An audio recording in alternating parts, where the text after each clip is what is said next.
একদিন সব কিছু ঠিক হয়ে যাবে এই কথা ভেবে নিজেকে মিথ্যা সান্ত্বনা দিয়ে দিয়ে আজ আমি সত্যিই খুব ক্লান্ত। এই কথাগুলো তোমাদের সঙ্গে পরে শেয়ার করছি। হ্যালো বন্ধুরা, good morning, welcome back to my channel Narayan blog. কেমন আছো তোমরা সবাই? আশা করছি অনেক অনেক ভালো আছো, যে যেখানে আছো সুস্থ আছো। এদিকে দেখো, সকালবেলা ঘুম থেকে উঠে আমি একবারে মানে কি বলবো, দরজাটা খুলেই দেখি এতটা বাইরে রোদ। দেখো মানে কি বলবো, এই ভাদ্র মাসে মানে এতটা যে রোদ দেয় কি আর বলবো তোমাদের, তোমরা সবাই জানো যে কেমন গরম দেয়, মানে একদম তাল পাকা গরম। আর কি রান্না হয়েছে হচ্ছে সোয়াবিনের তরকারি। সোয়াবিনের তরকারি হয়েছে। আর আজকে দেখো রোদ কেমন, প্রচুর রোদ। দেখো একবারে চান করে তোমাদের সামনে এলাম। এদিকে চান টান করে দেখো, এদিকে আমি জামা কাপড় কেচে দিলাম।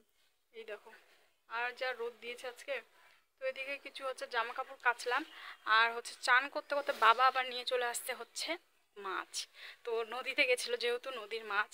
তো দাঁড়াও তোমাদের সঙ্গে শেয়ার করি। তো এই মাছগুলো আমি এখন রান্না করব। এই দেখো নদীর মাছ। তো এই মাছগুলো এখন হচ্ছে ভাজা করব। তো নদী থেকে শোল মাছ তুলে এনে আসতে। তো চলো, এখনও পর্যন্ত কিন্তু আমার খাওয়া হয়নি। মাছগুলো ভেজে তারপরে খাওয়া দাওয়া করবো। তো চলো পরে কথা হচ্ছে। আর এখানে দেখো মাছগুলো আছে, মাছগুলো ভেজে নিই। মাছগুলো আমার হলুদ লবণ দিয়ে মাখানো হয়ে গেছে। আর এদিকে এত রোদ বন্ধুরা, মানে কি বলবো, প্রচুর রোদ, রান্নাঘরে থাকা যাচ্ছে না, এত গরম।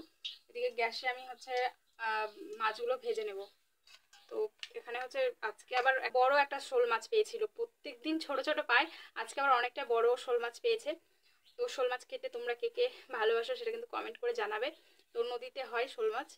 তো চলো, বাবার ওখানে পাটটার ধুচ্ছে, বাড়িতে কেউ নেই, দাদু আছে, আমি আছি, আর আমার বোন আছে। তো এখন আমি মাছগুলো ভেজে নিই ফটফট করে, মানে এত গরম হচ্ছে এখন। মাছগুলো এখন আমি ভেজে নেব।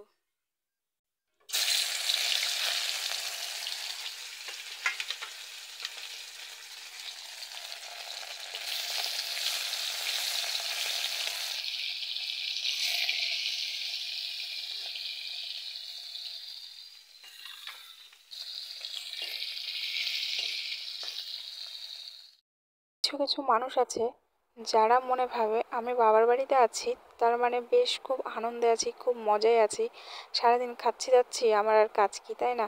সারাদিন খাবো দাবো ঘুমাবো, আর বর ইনকাম করছে সে টাকা আরাম করে উড়াবো। কিছু মানুষ তো এটাই ভাবে। একমাত্র আমি আর আমার বর তো জানি আমি এই জায়গায় কেন পড়ে আছি, আর আমার বর আমাকে আমার ছেলেকে রেখে বিদেশ কেন পড়ে আছে। একবারও ভেবে দেখেছো বন্ধুরা, আমার ছেলে যখন হয়েছে তার 1 মাস পর থেকে তার বাবা বাইরে কাজ করছে, এখনো পর্যন্ত কিন্তু ছেলের সঙ্গে ও ঠিকঠাকভাবে টাইমই কাটাতে পারেনি। আমার ছেলে তো আগে বুঝতো না, এখন বড় হয়েছে, সবার বাবা সবার সঙ্গে ঘুরছে খেলছে, সেগুলো দেখে ওরও মনে হয়। তো ও আমাকে আজকে একটা কথা বলছে জানো তো, বলছে মা বাবাকে আসতে বলো না দুর্গাপুজোয়, সবার বাবারা থাকে, আমার বাবা বাইরে কেন থাকে, আমি কি বাবার সঙ্গে দুর্গাপুজোয় ঘুরতে যাবো না, এরকম করে আমাকে বলছে। হ্যাঁ, তো ওর বাবাকে ফোন লাগিয়ে দিয়েছি, ওর বাবাকে বলছে যে বাবা আমার না একটুকু ভালো লাগে না, তুমি বিদেশ থাকো বাইরে থাকো, তুমি কেন বাড়িতে আসো না, তুমি বাড়িতে আসো। মানে এই কথাটা শুনে না আমার এতটা খারাপ লাগছিল, মনে হয়তো কেউ শুনলে হয়তো মনে ভাবে যে ছেলেকে হয়তো শিখিয়ে দিয়েছে, কিন্তু না বন্ধুরা, এখন ছেলে বড় হয়ে গেছে, ওকে এগুলো কথা শেখাতে হয় না, ও নিজের মন থেকে এই কথাগুলো বলে। সত্যি শুনে মানে ওর মুখে এই কথাগুলো শুনে না আজকে মনটা সত্যি একটু খুবই মানে খারাপ খারাপ লাগছিল। ওর বাবাও খুব কষ্ট পায়, মানে দূরে আছে, সব পুজো যায়, দুর্গা পুজো যায়, কালী পুজো যায়, সবাই বাড়িতে আসে। তো যে যেখানেই থাকুক দেখবে যে যখন কোনো অনুষ্ঠান লাগে সবাই কিন্তু বাড়ি চলে আসে। কিন্তু দেখো আমার কপাল, আমার বরের কপাল, সে কিন্তু বাড়িতেও আসতে পারে না। কারণ কি বলো তো, টাকার অভাব। তো টাকা পয়সা কামাই, মানে টাকা পয়সা যার আছে তার সব জায়গায় নাম আছে, তো আমার বরের টাকা পয়সা নেই, তার জন্য ওর কোথাও নাম নেই। আমার বর হাজার সবার জন্য করুক, তো সেখানেও তার নাম নেই।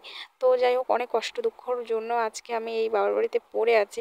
তো আমার বর জানি না কবে আসবে বাড়িতে, সেই হচ্ছে দুর্গাপুজোতে আর আসতে পারবে না এবছর। কালী পুজোতেও আসতে পারবে না, তো মনটা খুব খারাপ লাগছে। আমারও বিয়ের পর থেকে একবার শুধু দুর্গাপুজোতে বরের সঙ্গে কাটিয়েছি, তারপরে একবারও কাটাতে পারিনি সংসারের চিন্তা করতে করতে। কিন্তু দেখো কপালটা কিনা, সংসারের চিন্তা করতে করতে আজকে দেখো সংসার থেকে বাবার বাড়িতে এসে পড়ে আছে। ভালো ভাগ্য আমার, মানে সময় সময় নিজের উপরেই না নিজের একটা মানে হাসি পায়। যদিও বা তোমার দাদাভাই আমাকে মানে প্রচুর সাপোর্ট করে, তোমার দাদাভাই আছে বলেই হয়তো আমি এত একটু হলেও ভালো থাকতে পারি। আমার খারাপ লাগলেও করার কিচ্ছু নেই। আমার বরকে লোক দেখানো ভালোবাসার মানুষের অভাব নেই। অনেকেই তো বলে বিদেশে থাকতে হবে না, বাড়িতে চলে আয়। ওই যে কথায় আছে না, জুতা মেরে গুরুদান, ওই হচ্ছে ব্যাপার।